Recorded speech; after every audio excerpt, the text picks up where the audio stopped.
بسم الله الرحمن الرحيم. الحمد لله رب العالمين، والصلاة والسلام على سيد الأنبياء والمرسلين محمد وآله وأصحابه أجمعين. أما بعد، فأعوذ بالله من الشيطان الرجيم. بسم الله الرحمن الرحيم. اهدنا الصراط المستقيم. وعن جابر رضي الله تعالى عنه قال قال رسول الله صلى الله عليه وسلم: أوحى الله عز وجل إلى جبريل عليه السلام أن اقلب مدينة كذا وكذا بأهلها. قال: إن فيهم عبدك فلانا لم يعصك طرفة عين. قال: فقال: اقلبها عليه وعليهم، فإن وجهه لم يتمعر في ساعة قط، أو كما قال عليه الصلاة والسلام. صدق الله العلي العظيم، وصدق رسوله النبي الكريم، والحمد لله رب العالمين. محترم بزرگوں اور دوستو، اللہ کے رسول صلی اللہ علیہ وسلم کے مبارک ارشادات میں سے ایک مختصر سا ارشاد مبارک پڑھا گیا ہے. انشاءاللہ اسی حدیث مبارک کی روشنی میں کچھ باتیں عرض کی جائیں گی. ہو سکتا ہے اللہ کے کسی بندے کو فائدہ پہنچ جائے. اس حدیث کو امام بیہقی رحمۃ اللہ علیہ نے شعب الایمان میں نقل فرمایا ہے.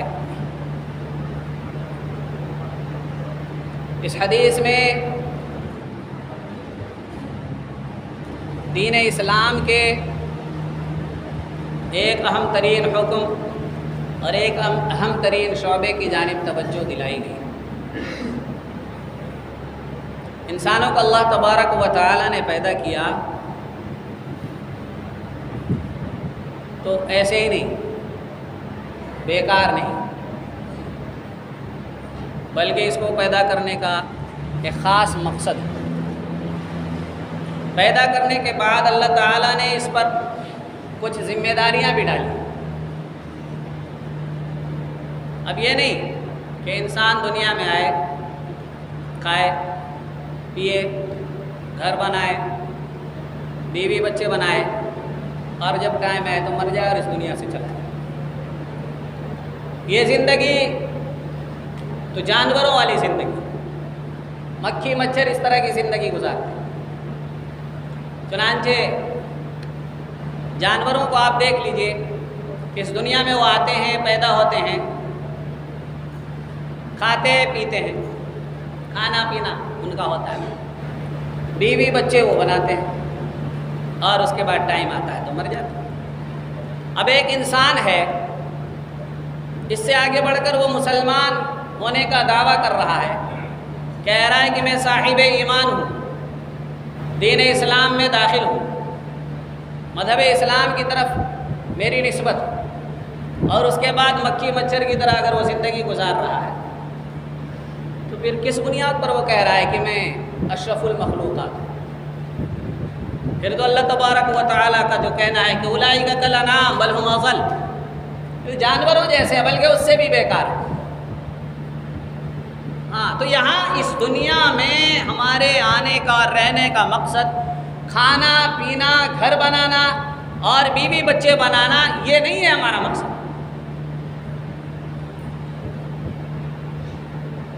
اللہ تبارک و تعالیٰ نے جب ہمیں بنایا تو بہت ساری ذمہ داریاں ڈالی ہیں. انہی میں سے دو ذمہ داریاں ہیں جن کو شریعت کی اصطلاح میں کہا جاتا ہے امر بالمعروف اور نہی عن المنکر. اس کو سیدھے سادے لفظوں میں یوں کہہ سکتے ہیں اور آسان لفظوں میں یوں کہہ سکتے ہیں کہ مسلمان کسے کہتے ہیں. سوال کہ مسلمان کسے کہتے ہیں؟ آسان سا جواب ہے کہ مسلمان وہ ہے جو خود اچھے کام کرے، دوسروں کو اچھے کام کرنے کی دعوت دے. مسلمان وہ ہے جو خود اچھا ہو، دوسروں کو اچھا بننے کی دعوت دے، دوسروں کو اچھا بنانے کی کوشش اور محنت اور جد و جہد کرے. ایک یہی امر بالمعروف، نہی عن المنکر کیا ہے؟ نہی عن المنکر یہ کہ خود بھی برائی سے دور رہے اور دوسروں کو بھی برائی سے دور رکھنے کی کوشش کرے، خود بھی برائی سے بچے، دوسروں کو بھی برائیوں سے بچنے کی دعوت دے، یہی مسلمان۔ مسلمان اسی کو کہتے ہیں جو خود بھی اچھائی کو اختیار کرے، دوسرے کو بھی اچھائی اختیار کرنے کی دعوت دے، خود بھی برائی سے بچے، دوسروں کو بھی برائی سے بچائے، یہی ہے مسلمان۔ جیسے جلیبی والا کسے کہیں؟ جلیبی والا اسی کو کہیں گے جو جلیبی بناتا ہو اور بیچتا ہو۔ اگر کوئی آدمی جلیبی نہیں بناتا ہے اور نہیں بیچتا ہے پھر اس کو جلیبی والا نہیں کہیں گے، چاہے وہ اپنی زبان سے روزانہ کیا ہے صبح شام تسبیح لے کر پڑھتا رہے کہ میں جلیبی والا ہوں، میں جلیبی والا ہوں، پھر بھی دنیا اس کو جلیبی والا نہیں مانے گی۔ کیوں؟ اس لیے کہ وہ جلیبی بنا نہیں رہا ہے، جلیبی بیچ نہیں رہا ہے، تو پھر کیسے تمہارے دعوے کو مان لے کہ تم جلیبی والے ہو؟ تو ایک مسلمان کو کیسے ایک مسلمان ہم مان لیں، کیسے صاحب اسلام تسلیم کر لے جو خود اچھا نہیں ہے، دوسرے کو اچھا بننے کی دعوت نہیں دے رہا ہے، جو خود برائی سے بچتا نہیں ہے، دوسروں کو برائی سے بچانے کے لیے جد و جہد کرتا نہیں ہے، وہ کیسے مسلمان کہلا سکتا ہے؟ وہ اشرف المخلوقات کیسے ہو سکتا ہے؟ پھر تو اس کی زندگی جانوروں جیسی ہے۔ پھر اللہ کا یہ جملہ اور قرآن کا یہ کلام بالکل صحیح ہے کہ اولئک کالانعام بل ہم اضل، کہ یہ تو چوپایوں اور جانوروں کی طرح ہیں بلکہ جانوروں سے بھی خراب اور بیکار ہیں۔ آج ہمارا نظریہ کیا بن گیا ہے؟ آج ہم مسلمانوں کا جو کہتے ہیں کہ ہم مسلمان ہیں لیکن نظریہ کیا بن گیا ہے؟ گھٹیا سوچ ہے ہماری۔ اگر کسی کو نماز کی توفیق مل گئی، نماز پڑھ رہا ہے اور باقی محلے میں کوئی نماز نہ پڑھے تو کیا کہتے ہیں کہ میں تو پڑھ رہا ہوں اور دوسرے نہیں پڑھ رہے ہیں، اس کا اس سے مجھے کیا مطلب؟ اگر گھر میں ایک آدمی شراب پی رہا ہے یا محلے میں ایک آدمی شراب پی رہا ہے، زنا کر رہا ہے، خیانت کر رہا ہے، بدماشیاں کر رہا ہے، ظلم ڈھا رہا ہے، کوئی روکنے والا نہیں، کوئی اس کو منع کرنے والا نہیں، کہتے کیا ہے کہ میں تو ٹھیک ہوں نا، دوسروں سے مجھے کیا مطلب؟ پھر آپ مسلمان نہیں ہیں، پھر آپ مسلمان نہیں ہیں اگر آپ یہ کہتے ہیں کہ دوسروں سے مجھے کیا مطلب، کیونکہ تو آپ کے اوپر ذمہ داری ہے۔ امر بالمعروف نہی عن المنکر یہ مسلمانوں کا اجتماعی فریضہ ہے، فرض ہے۔ امر بالمعروف نہی عن المنکر مسلمانوں پر فرض ہے، یہ اجتماعی فریضہ ہے، اگر ادا نہیں کریں گے تو گنہگار ہوں گے۔ یہ کہنے سے نہیں چلے گا۔ اگر مدرسے میں کوئی شرارت کر رہا ہے، کوئی بدماشی کر رہا ہے، کوئی منکر میں مبتلا ہے، کوئی کسی برائی میں مبتلا ہے، اگر اسے روک نہیں رہے ہیں، روکنے کے لیے کوشش نہیں کر رہے ہیں، روکنے کی سوچ نہیں رکھتے ہیں، پھر تو مسلمان بھی کہلانے کے قابل نہیں، چاہے جائے کہ عالم کہلائے۔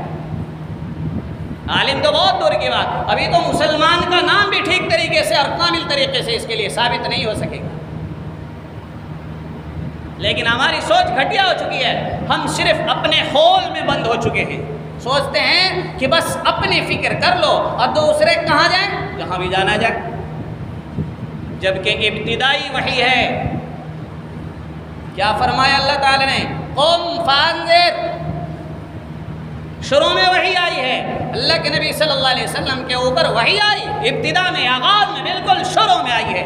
کیا یہ قوم کھڑے ہو جائیے، کھڑے ہو جائیے، اور کرنا کیا ہے؟ فرمایا فانذر، لوگوں کو ڈرائیے، جا کر ڈرائیے، اللہ کے حکم کو نہیں مانو گے، اللہ کے احکام کے خلاف بغاوت کرو گے، اللہ کے حکم کی خلاف ورزی کرو گے تو اللہ کے عذاب کا سامنا کرنا پڑے گا، اس دنیا میں بھی اور اس دنیا سے جانے کے بعد بھی، عالم برزخ میں بھی اور آخرت میں، قیامت میں بھی، ہر جگہ اللہ کے عذاب کا سامنا کرنا پڑے گا۔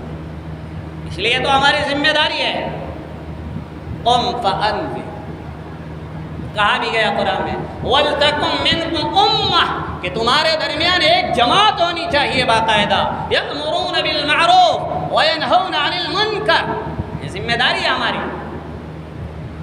کنتم خیر امہ، بہترین امت ہو۔ کیوں بہترین امت ہے؟ وجہ آگے بیان کی گئی ہے۔ ایک وجہ یہ بھی ہے تأمرون بالمعروف، اور ایک وجہ یہ بھی ہے تنہون عن المنکر، کہ تمہیں امر بالمعروف بھی کرنا ہے، نہیں عن المنکر بھی کرنا ہے۔ اگر یہ سب نہیں کرو گے پھر خیر امت نہیں ہو۔ خیر تو بہت دور کی بات، تم تو امت میں شامل ہونے کے بھی قابل نہیں۔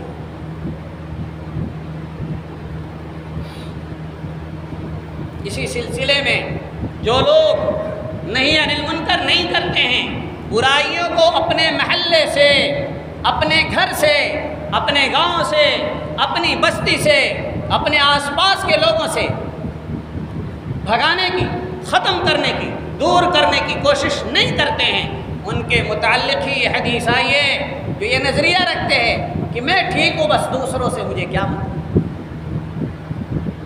آپ اپنے گھر میں جھاڑو دے رہے ہیں اور آپ کے گھر کے دروازے پر لوگ آتے ہیں، کوئی آ کے آپ کے گھر کے دروازے پر پیشاب کر دیتا ہے، کوئی آ کر کے پیخانہ کر دیتا ہے، تو آپ کیا کہیں گے؟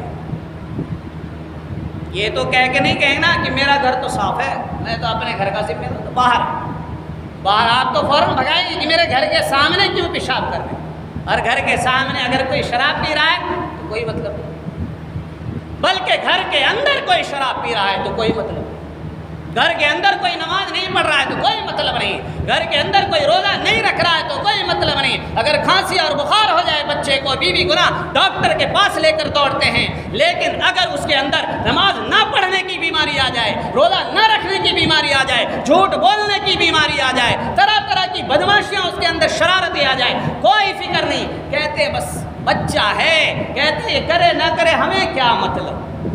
ارے بھائی وہ اگر بخار میں تو آپ کو کیا مطلب، آپ کیوں فکر کر رہے ہیں؟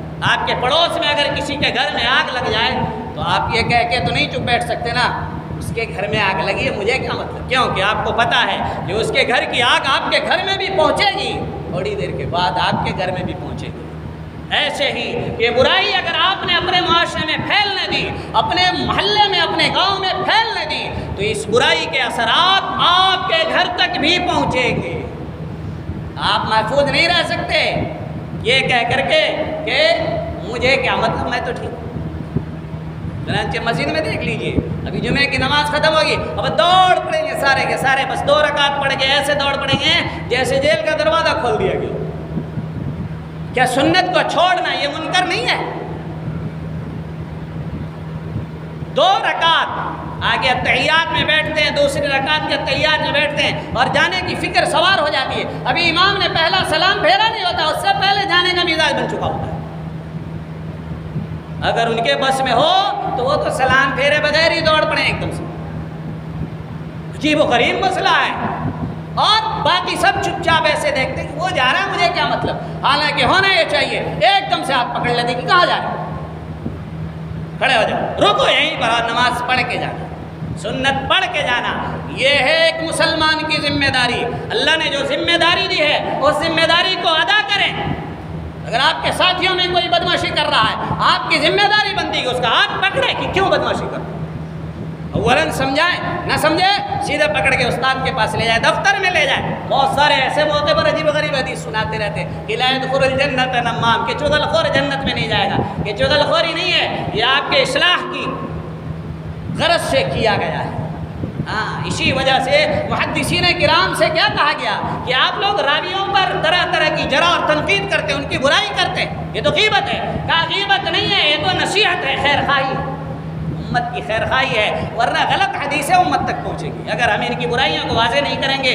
اگر ایک آدمی مولوی بننے کے لیے مدرسے میں آیا ہے، اگر اس کی اصلاح یا نہیں کریں گے اور اس کو برا رہنے دیں گے، امت کو برا مولوی ملے گا، وہ ان کی قیادت کے کیسے قابل ہوگا؟ وہ کیا قیادت کرے گا؟ وہ تو انہیں جہنم میں لے جائے گا، خود بھی جائے گا جہنم میں اور انہیں بھی لے جائے گا جہنم۔ اس لیے اصلاح کی ضرورت ہے۔ جہاں پر بھی منکر پھیلے، چاہے آپ کے ساتھیوں میں ہو، چاہے آپ کے گاؤں میں ہو، گھر میں ہو، محلے میں ہو، گاؤں میں ہو، اس برائی کے خلاف جنگ کرنا چاہیے، اس برائی کے خلاف جنگ کرنا چاہیے، لڑنا چاہیے اور برائی کو دفن کر دینا چاہیے کہ حضرت ابوبکر صدیق رضی اللہ تعالیٰ عنہ کا یہ جملہ ہمارے پیش نظر ہونا چاہیے کہ اَيُنْقَصُ وَأَنَا حَيٌّ، کہ میرے زندہ ہوتے ہوئے دین میں کمی برداشت نہیں کی جائے۔ ہم صدیق اکبر کے جانشین ہیں تو ہمیں صدیق اکبر والا کردار ادا کرنا پڑے گا۔ حدیث پڑھی ہے، اس میں کیا فرمایا؟ اوحى اللہ عز وجل الى جبریل علیہ السلام، اللہ تبارک و تعالی نے حضرت جبریل علیہ السلام کو حکم دیا ان اقلب مدینہ کذا و کذا باہلھا، کہ فلاں شہر جو ہے وہاں چلے جاؤ اور پورے شہر کو اٹھاؤ اور اٹھا کر کے پلٹ دو اور پٹخ دو۔ زمین کو اٹھانا ہے اور اٹھا کر کے پلٹ کر کے اور نیچے پٹخ دو، ختم، سب کے سب ختم۔ حضرت جبریل علیہ السلام کہنے لگے یا ربی، کہ ربا ان فیہم عبدک فلانا، کہ اس میں تیرا ایک فلاں بندہ ہے، لم یعصک طرفۃ عین، اس نے تو پلک جھپکنے کے برابر بھی، لم یعصک کیا نہیں کی ہے، آپ کی نافرمانی کی ہی نہیں ہے، وہ بھی تو وہاں رہ رہا ہے۔ اگر اس طریقے سے ساری بستی کو میں پلٹ دوں گا تو وہ بھی ختم ہو جائے گا، حالانکہ وہ تو آپ کا عبادت گزار اور فرما بردار بندہ ہے، کبھی کوئی گناہ کرتا ہی نہیں ہے۔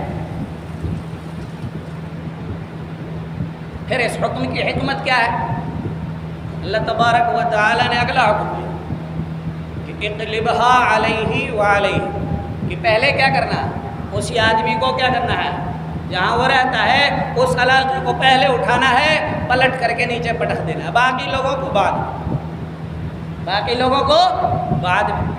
تو پہلے تو حکم ذرا ساری بستی والوں کے لیے تھا، ابھی حکم کیا ہو گیا، ذرا زیادہ سخت آ گیا، ابھی حکم کیا گیا، ذرا زیادہ سخت آ گیا کہ اس بندے کو پہلے مارنا ہے، باقی لوگوں کو بعد میں مارنا ہے۔ یہ کیا بات ہوئی؟ فرمایا اللہ تبارک و تعالی نے فَإِنَّ وَجْهَهُ لَمْ يَتَمَعَّرْ فِي سَاعَةً قَطُّ، کہ اس بستی میں، اس گناہ، اس محلے میں اور اس علاقے میں میری نافرمانیاں ہو رہی ہیں، میرے حکموں کو توڑا جا رہا ہے، لیکن اس کے ماتھے پر اور چہرے پر بل تک نہیں آتا، اس کے کانوں پر جوں تک نہیں رینگتی، کبھی یہ نکلا نہیں لوگوں کو برائیوں سے روکنے کے لیے۔ اس لیے ضروری ہے پہلے اس کو سزا دی جائے، دوسروں کو بعد میں سزا دی جائے گی، اس لیے کہ اس نے اپنی ذمہ داری ادا کی۔ اب سوچئے اگر آج یہ عذاب کبھی کسی دور میں آیا ہے، اگر یہ عذاب آ جائے تو ہم میں سے کتنے لوگ محفوظ رہیں گے؟ کتنے لوگ محفوظ رہیں گے؟ ہم میں سے تو ہر شخص یہی نظریہ رکھتا ہے کہ مجھے کیا مطلب ہے، میں تو اپنا ٹھیک ہوں، میں نماز پڑھ لیتا ہوں، اور باقی سے مجھے کیا مطلب، میں ٹھیک ہوں نا، نہیں میں ٹھیک ہوں یہ نہیں چلے گا، بلکہ میں تو ٹھیک ہوں، دوسروں کو بھی ٹھیک کروں گا، اس کے لیے محنت اور کوشش کروں۔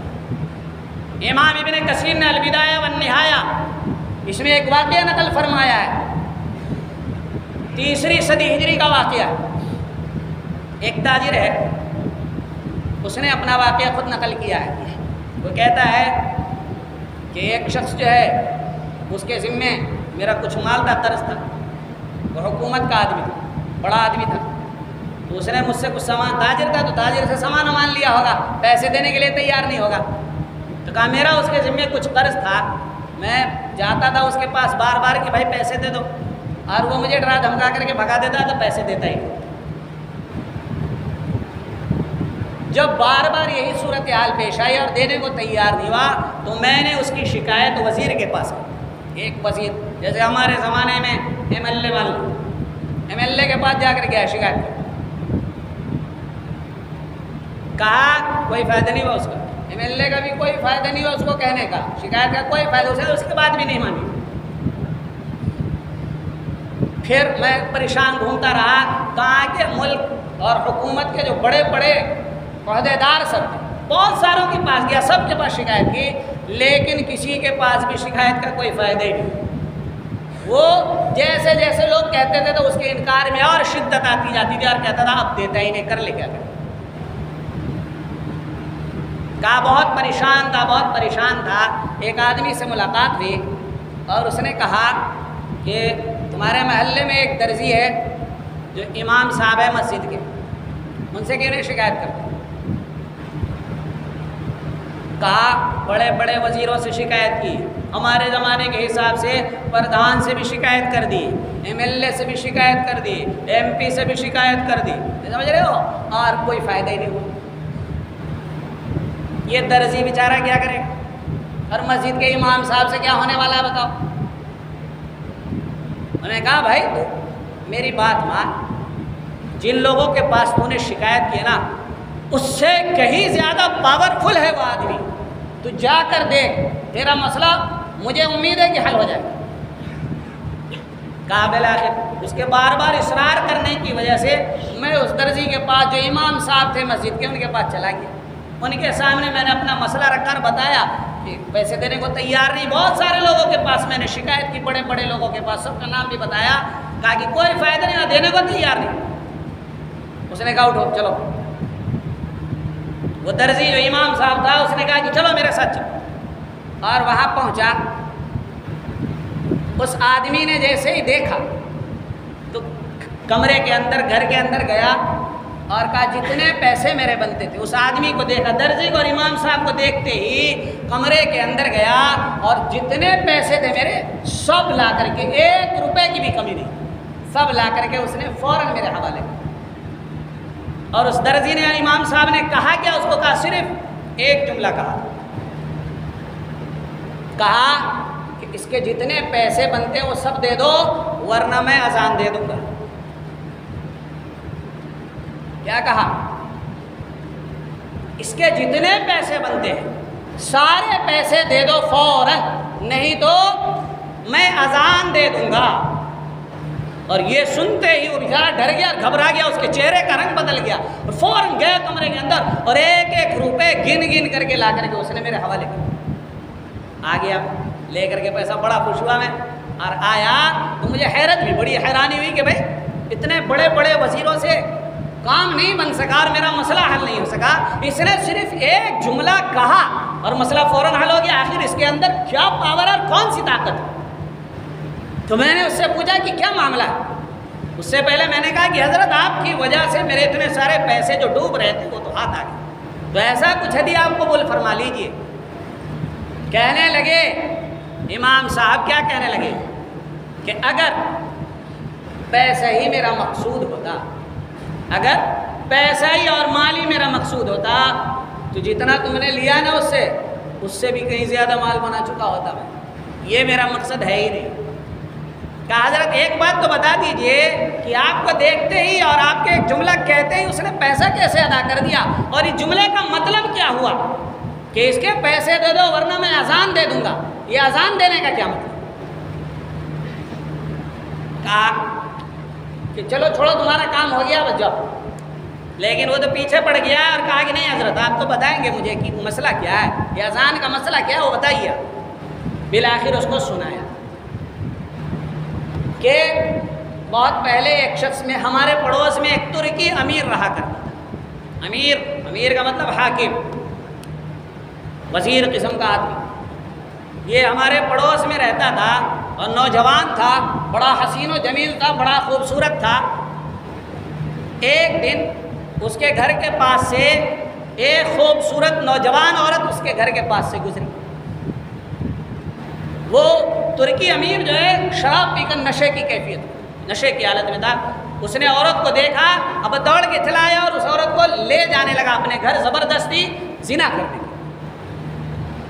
اس عورت بازار تھا، اس عورت نے شور مچایا کہ مسلمانوں میں شادی شدہ ہوں اور دیکھو میرے ساتھ یہ زبردستی کر رہا ہے، میرے ساتھ زنا کرنا چاہ رہا ہے، میرے ساتھ برائی کرنا چاہتا ہے، تم میری حفاظت کرو اور مجھے اس کے ظلم سے اور اس کی شرارتوں سے بچاؤ۔ اگر میں نے رات اپنے شوہر کے گھر کے علاوہ کہیں گزاری تو میرے شوہر نے قسم کھا رکھی ہے کہ اگر تو نے رات میرے گھر سے باہر گزاری تو تجھے طلاق پڑ جائے گی، اس لیے میری حفاظت کرو، مجھے بچاؤ تم لوگ اس سے۔ اگر اس شخص نے مجھ سے زنا کر لیا تو میں تو کسی کو منہ دکھانے کے قابل نہیں رہ جاؤں گی، ساری زندگی کے لیے ایک دھبا اور ایک کلنک بن کر رہ جاؤں گی۔ کہا کوئی کچھ، سب ویسے بیٹھے تھے. کہا میں تھا تو میں دوڑ کے گیا اور میں نے کہا اے چھوڑو اس کو. اس کے ہاتھ میں، اس امیر کے ہاتھ میں گرز تھا. گرز جو ہوتا ہے لاٹھی قسم کی ایک چیز ہوتی ہے، اس کے آگے لوہا پڑا ہوتا ہے. اسی لٹ سے اس نے کیا کیا، میرے سر پہ مارا زور سے کھینچ، جس کی وجہ سے میرا سر پھٹ گیا اور میں چکرا کے گر گیا. اور بہرحال وہ زبردستی اس لڑکی کو، عورت کو لے کر کے اپنے گھر اور محل میں داخل ہو گئی.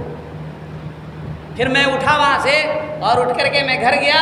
گھر جا کر کے میں نے اپنے سر کو دھوا، پٹی وٹی کی میں نے، اور اس کے بعد اسی سب کام میں کیا ہو گیا تھا، عشاء کا وقت ہو گیا تو عشاء کی نماز پڑھانے میں آ گیا. اور عشاء کی نماز پڑھاتے میں نے کہا ٹھہر جاؤ سب، اور سب کو روکا میں نے اور کہا کہ دیکھو یہ ہمارے پڑوس میں ایک امیر ترکی جو ہے، اس نے ایک عورت کو زبردستی ایسے ایسے اپنے گھر میں داخل کر لیا اور اس کے ساتھ زنا کا اور برائی کا ارادہ رکھتا ہے. اس کو بچانا ہم تمام کی ذمہ داری ہے. اگر رات اس نے اپنے شوہر کے گھر کے باہر گزار دی اس کو طلاق بھی پڑ جائے گی. اس کو بچانا ہم لوگوں کی ذمہ داری ہے. اس لیے میرے ساتھ ساتھ کون کون چلنا چاہتا ہے، چلو ہمارے ساتھ. بہت سارے نمازی کھڑے ہو گئے کہ چلو بالکل چلیں گے. اور اس طریقے سے جتنے لوگوں کو امام صاحب نے تیار کیا تھا سب کو لے کر اس کے محل میں دھاوا بول دیا.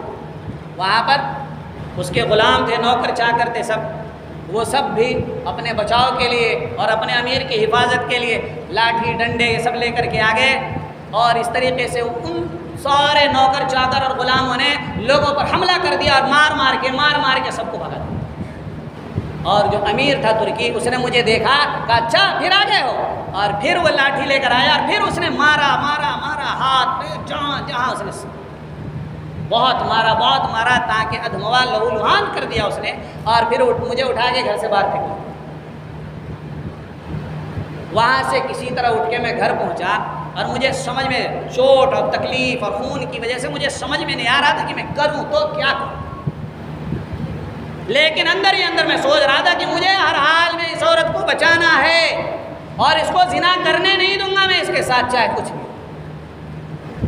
جا کر کے میں بستر پہ لیٹ گیا اور سوچتا رہا کیا کروں. اچانک میرے دماغ میں اللہ تعالیٰ نے یہ بات ڈالی کہ مسجد میں جاتا ہوں اور مسجد میں جو مینارے ہوتے ہیں، پہلے مینار بنائے ہی اسی مقصد سے جاتے تھے کہ مینار میں سب سے اوپر چڑھ کے اذان دیا کر. پہلے مائک نہیں ہوتا تھا، آج نو مائک ہے کہ آواز پہنچ جاتی گئی، لیکن پہلے مائک نہیں ہوا کرتے تھے. اس وجہ سے اس مینارے کے اوپر چڑھ کر کے کیا کرتے تھے، اذان دیا کرتے تھے، جس کے نتیجے میں وہاں سے آواز پورے گاؤں میں پہنچ جاتی. کہا میں چڑھ گیا مینارے پر اور رات میں 10 ہی بج رہے تھے، عشاء کے بعد زیادہ ٹائم کیا، 9-10 بج رہے تھے اور میں نے اسی وقت اذان دی. جو اذان میں نے دی تو عشاء کی نماز تو ہر جگہ ہو چکی تھی. اور اس کے بعد میں دیکھنے لگا کہ شاید کیا ہو، وہ ترکی امیر بھی سوچے لگتا ہے صبح ہو گئی اور معاملہ سب ختم ہوا اور وہ عورت کو نکال دیا. وہاں سے اوپر سے ہی جھانک کے میں دیکھنے لگا، دیکھا تو ایسا تو کچھ بھی نہیں ہوا. اور کہا میں نے ارادہ کر لیا تھا اگر لوگ آئیں گے تو میں نماز بھی کھڑی کر دوں گا. اذان سن کر کے اگر لوگ مسجد میں آ گئے تو میں نماز بھی کھڑی کر دوں گا. لوگ پوچھیں کیوں بے وقت نماز ہو رہی ہے، میں کہوں گا اس لیے ہو رہی. کہا وہ لوگ تو نہیں نکلے اور نہ کوئی نماز پڑھنے آیا، لیکن ذرا دیر کے بعد دیکھا سامنے سے بہت سارے لوگ گھوڑے پر سوار آ رہے ہیں اور پیدل بھی ان کے پیچھے لوگ دوڑتے ہوئے آ رہے ہیں بہت سارے. اور آ کر کے سارے گلی محلوں کو انہوں نے بھر دیا اور مسجد کو چاروں طرف سے گھیر لیا اور کہنے لگے کس نے اذان دی ہے ابھی. تو میں اوپر سے جھانک کر کے میں دیکھنے لگا. کہا تم نے اذان دی ہے؟ کہا ہاں میں نے اذان دی. کہا اتر گیا، نیچے آؤ فوراً.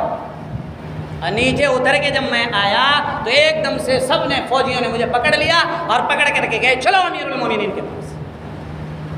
اور پکڑ کر کے مجھے امیر المومنین کے پاس، بادشاہ کے پاس، خلیفہ جو اس وقت کے معتزد باللہ تھے ان کے پاس پکڑ کے مجھے لے گئے. اور لے جا کے جب میں نے بادشاہ کو تخت پہ بیٹھا ہوا دیکھا تو پہلے ہی میں پریشان حال تھا، چوٹ سے، تکلیف سے اور سر درد سے. اور وہ مسئلہ اس نے میرے دماغ کے حواس بھی، ہوش و حواس گم کر رکھے تھے میرے. اور بادشاہ کو اس حالت میں جو دیکھا تو میرے اوپر اور رعب اور خوف طاری ہوا. بادشاہ نے دیکھا کہ بہت گھبرایا ہوا ڈرا ہوا آدمی، تو اس نے مجھے بہت تسلی دی اور کچھ کہا کہ اس کو کچھ پلاؤ. اور جب ذرا ہوش حواس میرے بحال ہوئے پوچھنے لگا کہ بھائی تم نے ہی اذان دی تھی؟ میں نے کہا ہاں میں نے ہی اذان دی. پوچھا کیوں اذان دی تھی؟ تو میں نے سارا قصہ اس کے سامنے سنا دیا، خلیفہ کے سامنے، بادشاہ کے سامنے سنا دیا، اور بادشاہ کو بہت غصہ آ گیا، سنتے ہی بہت غصے میں بھر گیا وہ، اور اپنے فوجیوں سے کہا کہ فوراً کھڑے ہو جاؤ اور اس عورت کو بھی اور اس امیر کو بھی، ترکی امیر کو بھی، دونوں کو جس حالت میں وہ فوراً گرفتار کر کے اور پکڑ کر کے میرے سامنے حاضر کرو اسی وقت رات۔ کہنا کہ صبح بنے ابھی چلو، فوراً سپاہی لوگ دوڑ کے گئے، دونوں کو پکڑ کے، عورت کو بھی اور اس ترکی امیر کو بھی پکڑ کے لے آئے، بادشاہ کے سامنے لا کر کھڑا کر دیا۔ بادشاہ نے اپنے محل کی کچھ عورتوں کے ساتھ کیا کیا، اس عورت کو اس کے گھر بھجوا دیا اور کہا کہ کہہ دینا کہ امیر المومنین نے کہا ہے کہ تمہاری عورت محفوظ ہے، اس کے ساتھ کچھ بھی نہیں ہوا ہے۔ ظاہر سی بات، امیر المومنین جب حوالہ آ جائے گا حوالہ، تو ویسے بھی آدمی مطمئن ہو جائے گا۔ اس طریقے سے اس کا مسئلہ حل کر دیا، اور اس سے پوچھا کتنا مال ہے تمہارے پاس، کتنی بیویاں ہیں تمہارے پاس، کتنی باندیاں ہیں تمہارے پاس؟ اس نے کہا اتنا مال ہے اور اتنی بیویاں ہیں اور اتنی باندیاں ہیں۔ کہا اس کے باوجود بھی اس طرح کی بدماشی تم نے کی اور ایسی شرارت کی، تم نے وقت کے بادشاہ کو بدنام کرنے کی اور ذلیل کرنے کی کوشش کی، کیسے تمہاری ہمت ہوئی؟ اور اس سے بڑھ کر تمہارا جرم یہ ہے کہ ایک آدمی نے آ کر کے تمہیں امر بالمعروف اور نہی عن المنکر کیا، تم نے اس کی توہین کی اور اسے مارا، ہمت کیسے ہوئی تم؟ اس کے بعد اس نے اپنے شرطہ والے کو، پولیس کا جو آفیسر تھا، اسے حکم دیا مارو اسے، اور ایک صندوق منگوا کر کے اس امیر کو صندوق میں ڈال کے اس کے پیروں میں بیڑیاں ڈالی، گلے میں لوہے کا موٹا سا توق ڈال دیا، اور پھر اور پٹوایا، اس صندوق کے اندر رکھ کے، اور کہا لے جا کر کے کیا کرو، دجلہ کے اندر ڈال دو اس صندوق، اور دجلہ کے بہاؤ میں وہ امیر بہہ گیا اپنا ختم۔ اس کے بعد اس درزی اور امام صاحب جو تھے ان کی طرف متوجہ ہوا خلیفہ، اور کہنے لگا کہ سنو، آئندہ بھی اگر کسی کو برائی کرتے ہوئے دیکھو ایسے ہی روک دیا کرنا، اور نہیں مانے تو میرے پاس آ کے شکایت کر دیا۔ کہا یہ جو پولیس والوں کا سربراہ دکھ رہا ہے نا، اگر یہ بھی بدماشی کرے اس کی بھی شکایت تم میرے پاس لے کر کے آ جانا، اور کہا اگر لوگ آنے نہ دے ایسے ہی اذان دے دیا کرنا، ایسے ہی کبھی بھی کسی بھی وقت تم اذان دو گے میں فوراً تمہیں بلوا دوں گا، میں فوراً تمہیں کیا کروں گا، اور معاملے کی تحقیقات کروں گا۔ کہا کہ تب سے اگر کوئی شرارت کرتا ہے میں کہتا ہوں رک جاؤ ورنہ میں اذان دے دوں گا نا، بس اذان کا حوالہ ہی کافی ہو جاتا ہے، اذان کا حوالہ ہی کیا ہو جاتا ہے، کافی ہو جاتا ہے۔ اس لیے ضرورت ہے کہ آج ہم لوگ بھی کیا کریں، برائی کو روکیں۔ کیسے؟ یہ ایک درزی ہے، یہ مسجد کا ایک معمولی امام ہے، لیکن اس نے کیسی جد و جہد کی، کتنا مار کھایا، لیکن اس نے جب ارادہ کر لیا اور عزم کر لیا کہ برائی نہیں کرنے دوں گا تو نہیں کرنے دی۔ ضرورت ہے ہمارے درمیان ایسے ہی درزی کی ضرورت ہے، ایسے ہی امام کی ضرورت ہے، ایسے ہی علماء کی ضرورت ہے، ایسے ہی مسلمانوں کی ضرورت ہے جو اپنے سر سے کفن باندھ کے نکلیں کہ ہمیں کیا کرنا ہے، اپنے گاؤں میں، اپنے گھر میں، اپنے محلے میں، اپنے گلی میں ایک برائی بھی نہیں رہنے دینا ہے۔ ہر برائی کو اپنے محلے سے، اپنے گاؤں سے، اپنے ضلع سے، اپنے ملک سے نکال باہر کریں گے اور دفن کر کے چھوڑیں گے۔ کریں گے بھائی، برائی کے خلاف جنگ کریں گے۔ اللہ تعالیٰ مجھے بھی اور آپ کو بھی عمل کی توفیق عطا فرمائے۔ وآخر دعوانا الحمد للہ رب العالمین۔